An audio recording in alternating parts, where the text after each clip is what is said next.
You're here because you've been selected to be a tech chair.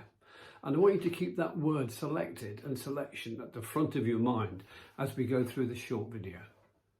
The first thing we need to think about is, are we looking out or are we on the outside looking in? And all successful chairs do both. Imagine you're a member.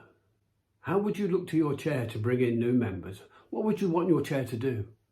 You'd want them to select the right members for the group, peers for you, people that you can look to, people that can help you move forward and drive you forward. So from a member's point of view, selection is very important.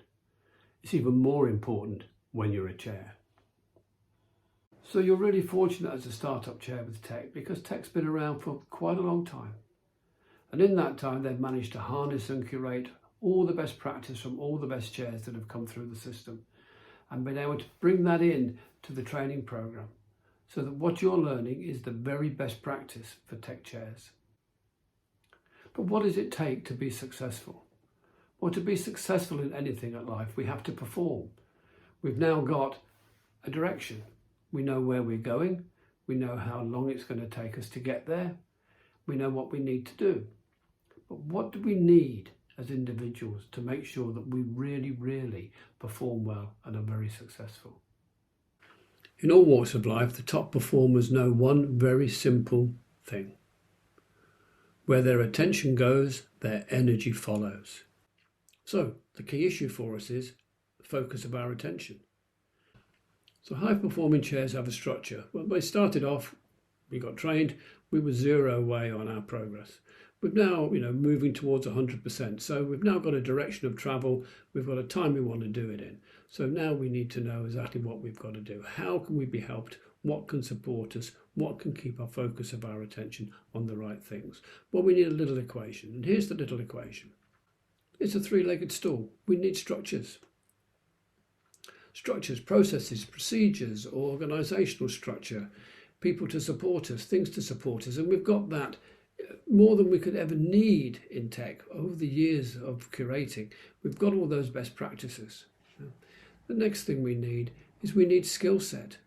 And you've gone through training, you've been through training, or you're about to go through training, and you'll get all the skill sets that you need.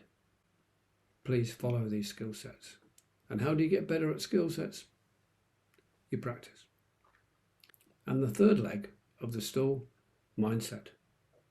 We need to have the right mindset. We need to know where we are in our head and what we're doing with the things that are in front of us.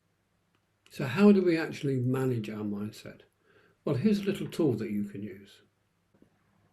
What I'd like you to do is write down what happens on a normal day for you in tech. All the things that you do, all the things that happen to you, all the things that you make happen. They might be meetings, they might be phone calls, they might be organising yourself, there might be diversions or distractions, there might be the dog barking, there might be lots of things, but just write down everything you can think of that would happen on a normal tech day for you while you're building your group. And when you've done that, I'd like you to separate them into three columns. Things that you can't control, things you can control, and things that you can influence. Now, your mind will move from time to time between all three of those. And there'll be a lot of times each day when you're in that can't control red box there. And nothing wrong with being in the red box. There's nothing wrong with being diverted or distracted. What's wrong is not being aware that you're there. It's the awareness of being there that's the key. Recognizing that you're being diverted and distracted, then you can accept that and you've got a choice. And you can choose to move into the can control box. You can place your attention in can control. And if you place your attention in the things you can control, your energy will go there and you'll get stuff done. And when you get things done, you feel good. And when you feel good, you're ready to get more things done. So what have we covered so far? One is keeping selection at the forefront of your mind.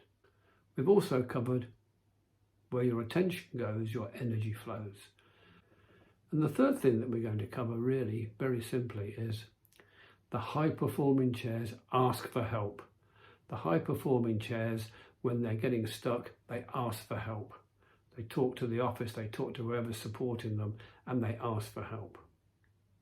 So, ask for help, keep selection at the forefront of your mind, and always be aware of where your attention is,